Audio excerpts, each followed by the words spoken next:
Good afternoon. This is a special coverage of the coronavirus crisis using the combined forces of News 5 and Signal TV's One News, Radio 5 and 1PH. The President is offering a 30,000 peso reward for verified information on local officials plundering cash aid intended for people affected by the COVID-19 crisis. He will also tap the Justice Department to study the legality of barring health workers from migrating abroad amid the pandemic. Here's the report.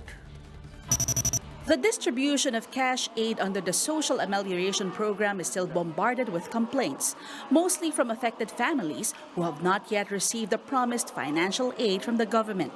President Rodrigo Duterte believes corrupt local officials should be blamed for this. Thus, he is offering a 30,000 peso reward to anyone who would give the government verified information on local officials plundering funds intended for the SAP cash aid. Pag napatunayan po yung inyong reklamo sa korupsyon laban sa mga lokal na opisyales na kinukurakot yung mga ayuda na pinamimigay ng gobyerno, 30,000 pesos po ang pabuya na ibibigay ng ating presidente sa inyo. During the televised meeting of the Interagency Task Force on Monday night, the President blew his top on a certain Danilo Flores, a kagawad in Barangay San Agustin, Hagonoy, Bulacan, whom he accused of stealing cash aid from the government. Kagaya nitong Barangay Kagawad Danilo Flores ng Agustin, Hagonoy, Bulacan, ang nakuha ka pa ng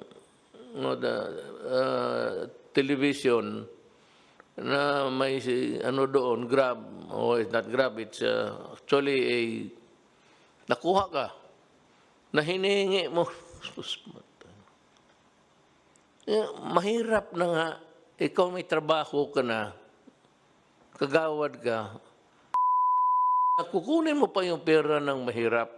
Duterte also warned LGUs that they will face problems if they prevent OFWs to come home in their towns. PCDA President and Deputy Chief Implementer for the National Task Force on COVID-19, Vince Dizon, reported that they are taking care of around 200 OFWs who were stranded in Clark. Magkakaroon ho tayo ng problema if you resist. Because then, as a worker of government, it falls upon my shoulders to see to it that everything is done fair. NTF Chief Implementer Carlito Galvez Jr. says they are preparing for the OFW's return to their respective hometowns. The chief executive also told the armed forces to assist PNP in enforcing quarantine protocols. As of May 4, PNP has recorded more than 161,000 quarantine violators. Duterte earlier threatened the martial law-like system if quarantine violators continue to rise. Meanwhile, the president says he will consult the Justice Department on the legality of barring health workers from migrating to other countries amid the pandemic. He insisted that he cares too much for them and he doesn't want to expose them to a higher risk of getting infected by COVID-19. Please do not misunderstand me. I am making it clear now. I do not want you to go there and come back in a coffin. For News 5, Faye Tobias, we are One News. President Duterte has apologized to the heads of the country's top conglomerates. In a recorded speech on Monday, the president said the experience of addressing the COVID-19 pandemic has humbled him. He said he is now willing to have a talk with business tycoons, referring to the Ayalas and Pangilinan. I'd like to thank you from the bottom of my heart for helping us, provide the necessities of the moment. We can, I can promise you that I'll be nice, and if you want to see me, we can talk, and naubos na ho yung pagkasuplado ko kasi dahil sa the COVID humbled me. Maybe There will be a lot of legal issues, but we can talk. Pangilinan, who is also chairman of TV5, welcomed Duterte's apology. Pangilinan added that the MVP group is ready to work on issues with the government. Last year, the president repeatedly lashed out at the Ayala Group and Pangilinan, both of which run Metro Manila's water concessionaires. The president singled out the Ayalas Manila Water and Pangilinan's Manilad over so-called onerous water contracts. Pala's Chief Legal Counsel Salvador Panelo says that the government can declare martial law with the COVID-19 pandemic as a basis, calling it, and we quote, an invasion of the disease. Some government officials backed his statements, while experts in the legal field quickly refuted what they called Panelo's creative interpretation of the law. Here's the report. Malacanang Chief Legal Counsel Salvador Panelo has since been back on air, not a spokesperson, but in his own commentary show aired in state-owned network PTV. During the show on Monday, Panelo claimed that the so-called invasion of the coronavirus disease qualifies as a ground to declare martial law. Ano bang meron ngayon? There is an actual invasion of the coronavirus disease, which is pandemic. It threatens, in fact, the entire country, yung lahat ng mga kababayan natin. So may actual na invasion. And public safety is endangered. And yun nga di ba sinasabi ng Konstitusyon?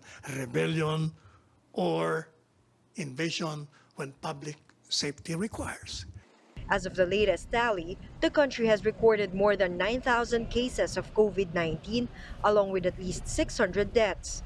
Strict lockdown is in place in most areas in Luzon and major cities in Visayas and Mindanao. Foreign Affairs Secretary Teddy Locsin backed Panelo's pronouncement, saying a pandemic-triggered martial law places COVID-19 as the enemy and not any people in particular. Locsin insisted that a martial law order, even one caused by a virus, is still meant to protect the public. Retired Senior Associate Justice Antonio Carpio simply laughed off the issue when sought for comment. Justice Secretary Menardo Guevara, on the other hand, took a more serious stand, saying the invasion being referred to in martial law meant an armed uprising either by foreign forces or a rebellion against government. Guevara insists that in any case, an invasion by non-living things such as viruses does not qualify. The Integrated Bar of the Philippines shares the sentiment, saying that while it is a creative interpretation of the law, the 1987 Constitution has been clear about what should constitute as basis for declaring martial law. The IBP says the meaning of invasion under the Constitution should not be stretched to cover just any excuse to declare martial law. Last month, President Rodrigo Duterte threatened to impose his own kind of martial law should lawlessness persist amid enhanced community quarantine in the country, which is scheduled to end next week, May 15. For News 5, Ria Fernandez, We Are One News. Long lines formed at the entrance of the Pretil Market in Tondo, Manila this morning after the lifting of a hard lockdown in the city's first district. Residents were already queuing an hour before stores opened at 6 a.m. Tondo 1 was placed under a 48-hour hard lockdown in order to conduct mass testing. Around 1,400 residents of Tondo 1 underwent rapid testing, out of which 109 tested positive and will be subjected to confirmatory testing. We will pause for a short break. Our special coverage on the COVID-19 pandemic will be right back. Welcome back. You are still watching the special coverage of the coronavirus crisis using the combined forces of News 5 and Signal TV's One News, Radio 5, and 1PH. This just in, the Department of Education has announced that the opening of classes for the school year from grade school to senior high school is set on August 24, 2020. The DepEd also says that all major school events such as fairs, campus journalism contests, Festival of Talents, job fairs, and others are canceled for this year. The Interagency Task Force today inspected the mega swabbing center located at the Palacio de Manila along Roas Boulevard. It is one of the 4 mega swabbing centers in Metro Manila that are set to be operational this week. Greg Gregorio joins us live from Manila. Greg, ilang swab tests ang kayang gawin nitong pasilidad na ito? Bok, ipinagmamalaki ng IATF at ng National Task Force Against COVID-19 pati na rin ng Department of Health na kayang magsagawa ng higit 1,000 swab tests itong mega swabbing facility sa Palacio de Manila dito sa Malate. Kasalukuyan itong mayroong 65 swab testing booths at mga medical technologists ng Philippine Coast Guard ang siyang tatao sa kada booth. Ayon kay PCG Commandant Admiral Joel Garcia, mayroon silang nasa 300 personnel na naka-assign sa 3 shifts. Tutulungan din daw sila ng ilang personnel mula sa Bureau of Fire Protection. Ayon naman kay NTF Deputy Chief Implementer Secretary Vince Dizon, sapat pa kasalukuyang bilang ng mga naka-assign na personnel dito para sa 2 linggo. Pero naghahanap na rin daw ng karagdagang team ang DOH para naman sa susunod pang 2 linggo habang sumasailalim naman sa mandatory quarantine ang unang team. Pawang mga land-based at sea-based OFWs ang mga isa sa ilalim sa swab testing dito. Ang kada test ng seafarers ay babayaran ng kanilang manning agency habang OWA naman ang gagastos para sa testing ng isang OFW. Ayon kay NTF Chief Implementer Secretary Carlito Galvez Jr., pansamantala silang ilalagay sa mga quarantine facilities habang iniintay naman ang PCR test results sa loob ng 1 hanggang 3 araw mula sa laboratory ng Philippine Red Cross sa Mandaluyong. Oras na magnegatibo ay di na daw kailangan tapusin ng partikular na OFW ang kanyang 14-day quarantine. Maaari na daw itong umuwi matapos mabigyan ng clearance ng Bureau of Quarantine na dapat ay kilalanin naman ng LGU batay na rin sa kasunduan ng NTF at DILG. Ayon naman kay Health Secretary Francisco Duque III, sasailalim pa rin ang individual na ito sa 14-day home quarantine na dapat namang i-monitor ng Barangay Health Emergency Response Team o BERT. Bukas ay magsisimula ng operasyon nitong mega swabbing facility sa Palacio de Manila dito nga sa Malate at kumpiyansa ang mga otoridad na mas mapapabilis pa ang paglalabas ng mga results dahil sa kasalukuyan mayroong 56 laboratories na pending para sa accreditation ng RITM. Dahil daw dito ay maaabot ang target na 30,000 daily testing capacity pagdating ng May 30. Bok. Maraming salamat. News 5's Greg Gregorio reporting live from Manila. The Bicol region has not recorded any new case of COVID-19 for the last 2 days. As of last night, the region's number of patients testing positive for the disease is at 46, with 30 recoveries, 11 still admitted in hospitals, and 1 under quarantine and 4 deaths. The last time the region recorded new cases of the virus was on May 2, with 3 infections from Legazpi and Daraga cities in Albay.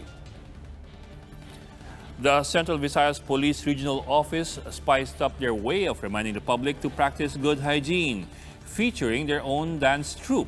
Members of the PRO 7's Amigo Corps dancers performed a routine they call COVID-19 Dance Challenge. In a Facebook video, the usual stiff and snappy policemen spinned and swayed their way on giving tips on how to avoid spreading COVID-19, such as practicing social distancing, the washing of hands, and covering one's mouth when coughing.